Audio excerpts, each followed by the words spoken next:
It's messianic. It has to do with Christ. The only time it will be fully possessed is when Christ does. And so but it's still what God promised. This huge land, our lives, you know, it's much bigger, the things He has for us. To me, this says that God's vision for us is limitless. God's vision for you and me is much bigger than our vision for our lives. He's like, no, I have things for you to do and things for you to accomplish and victories for you to win. And so His vision for us is just huge. But here's the deal. He wants us to pursue those boundaries, to pursue the boundaries of our lives. He doesn't want us to say, well, I'll just kind of stay right here and do my little thing. No, keep going, all of it. He wants to possess all of it to keep going. Verse 5. No man shall be able to stand before you all the days of your life, Joshua. Just as I was with Moses, so I will be with you. I will not leave you or forsake you. Essential number 2. God's presence is enough. God's presence is enough for us. So when God said, I will be with you, that was very significant to Joshua.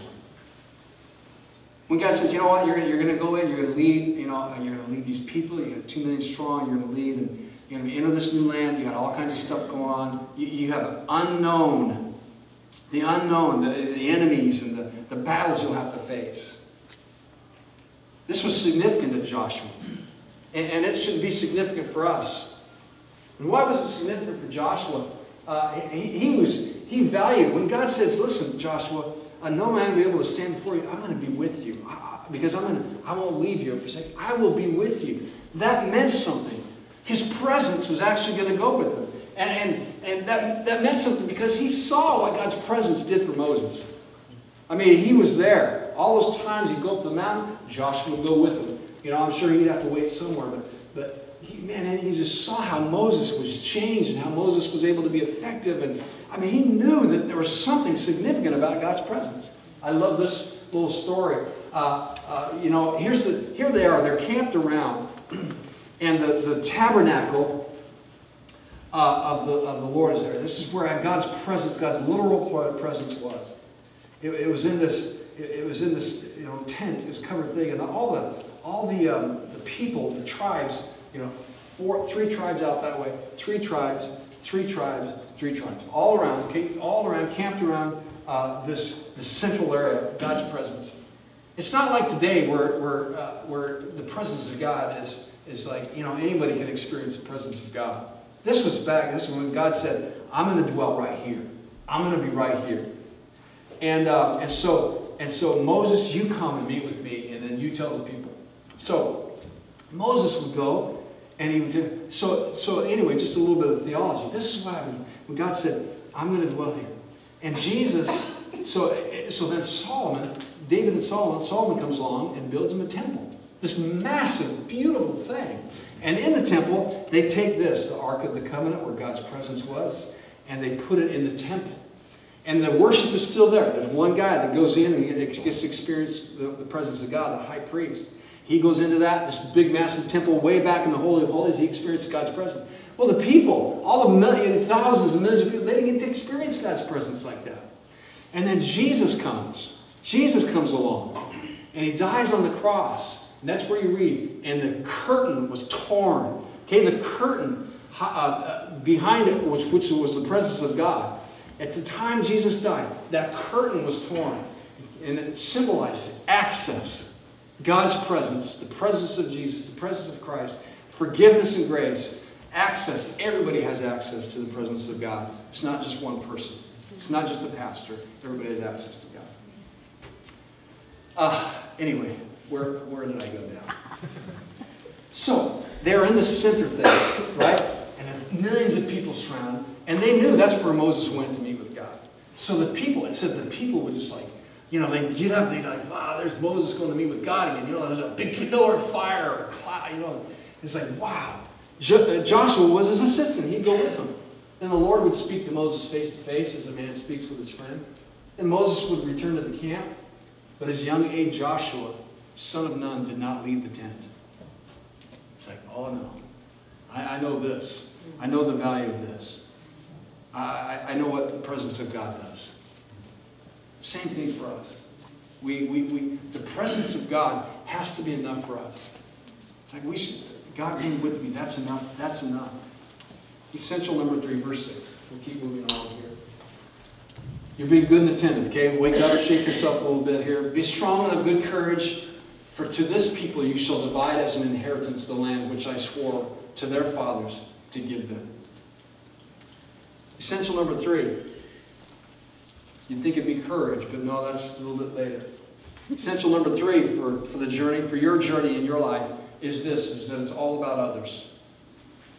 It's all about other people. Joshua,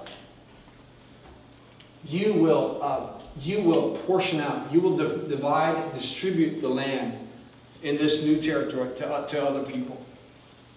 You know, Joshua, it just makes sense for him to say, all right, we're crossing the border, we're crossing the river. Now when we get over here, let's make sure that the leader has a good spot to call home. Okay, let's build his house. Let's make sure it's a leader worthy, and make sure it's a nice place. You know, a big command central. I'm the leader, so let's build my first place. Let's build my place. God says, no. You serve the people first. Serve the people first. Listen, if we live lives of serving others, God will bless us. You just live lives of serving people. God will bless you. God will take care of you. Joshua didn't get his thing till the very end of the book. It's in Joshua 19. When they had finished dividing the land into its allotted portions, the Israelites gave Joshua, son of Nun, an inheritance among them as the Lord had commanded. Joshua served everybody first. I wonder if he ever thought, geez, am I ever going to get mine? Am I ever going to get blessed here? I'm just like giving and giving and giving, and everybody gets something. Am I going to get a good piece of land here? Or am I going to get the last little place with a bunch of scrub brush? You know? But God wasn't, you know, God says, you serve people first, you will get yours. Serving is just like, serving is God's safeguard. Look at Jesus in Mark chapter 10. They're fighting and they're arguing over who's going to be great and all this stuff. And Jesus said, that's not the way it should be among you, you guys. Instead, whoever wants to be great among you must be your servant. Must be a servant. By the way, take note of this. Jesus did not discourage greatness. He said, man, you want to be great? You want to be great? Go for it. He just defined it. Didn't discourage it. He just defined it. You want to be great? You got to keep going down. You got to keep going down. Go ahead and pursue greatness. Just understand what greatness is. Verse 7 and 8. Only be strong, Joshua. Be strong and very courageous. Okay, we saw just a second ago, he said, be strong. Be strong and have good courage. Only be strong and very courageous. Be careful to do according to all the law that Moses, my servant, commanded you. Do not turn from it to the right hand or to the left, that you may have good success wherever you go. Verse 8, this book of the law shall not depart from your mouth, but you shall meditate on it day and night, so that you may be careful to do according to all that's written in it. For then you will make your way prosperous, and then you will have good success. Wow. Essential number 4 is live the Word. Live. Live the Word. Parents are famous for setting their kids up for success. You remember that? I mean, we still do it. I mean, parents really do it now. It's just crazy. I mean, parents trying to get their